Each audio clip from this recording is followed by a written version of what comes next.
नमस्कार दोस्तों, देखिए मध्य प्रदेश ओबीसी अन्य पिछड़ा वर्ग के कुछ जानकारी है। ओबीसी आरक्षण आज़ादी के तुरंत बाद लागू नहीं हुआ था, बल्कि अगस्त 1990 में तत्कालीन प्रधानमंत्री बीपी सिंह विश्वनाथ प्रताप सिंह राजपूत ने संसद में आधिकारिक रूप से सरकारी नौकरियों में ओबीसी के लिए 27% आरक्षण लागू करने की ऐतिहासिक घोषणा की थी। और आप यहाँ पे देख सकते हैं कि केंद्र सरकार का आरक्षण आपका एससी, एसटी और ओबीसी और ईडब्ल्यूएस को लेके 15, 7.5, 27 और 10% है। उसी हिसाब से मध्य प्रदेश का आरक्षण आपका 16% एससी में, एसटी में 20%, ओबीसी में 27 होना है परंतु है नहीं अभी, और ईडब्ल्यूएस में 10%। और उसी के चलते 2019 से ओबीसी में बढ़े हुए आरक्षण 14 से 27% के कारण मामला कोर्ट में चल रहा है मध्य प्रदेश में, जिस पर जल्द ही निर्णय आने की संभावना भी है।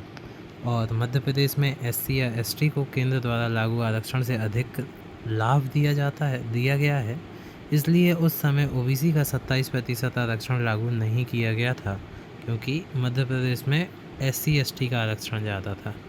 लगभग 10 जातियाँ ही 27% आरक्षण का सबसे ज़्यादा लाभ ले रही हैं। नौकरियों और उच्च शिक्षा में ओबीसी आरक्षण का 97% लाभ केवल कुछ मजबूत ओबीसी जातियों को ही मिल पा रहा है।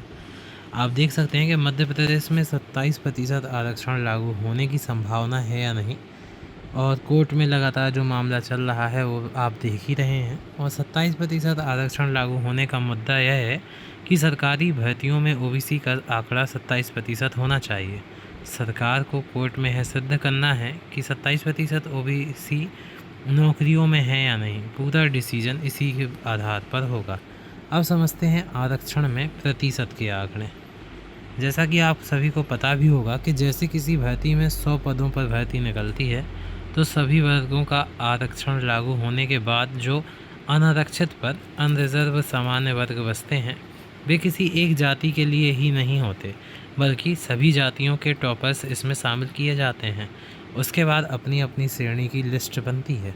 अब सरकार को यह सिद्ध करना पड़ेगा कि जो अनारक्षित पद हैं और जो ओबीसी के आरक्षण के पद हैं, दोनों को मिलाकर नौकरियों में ओबीसी 27% है या नहीं। यदि सिद्ध होता है तो 27% ही लागू होगा, यदि सिद्ध नहीं होता है तो 14% ही रहेगा। बाकी न्यायालय का फैसला आने पर ही स्थिति स्पष्ट होगी। तो ये ओबीसी की एक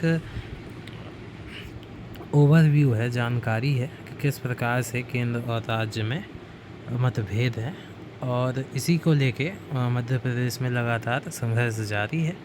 देखते हैं परंतु क्या होता है। बहुत बहुत धन्यवाद आपका वीडियो देखने के लिए। जय हिंद।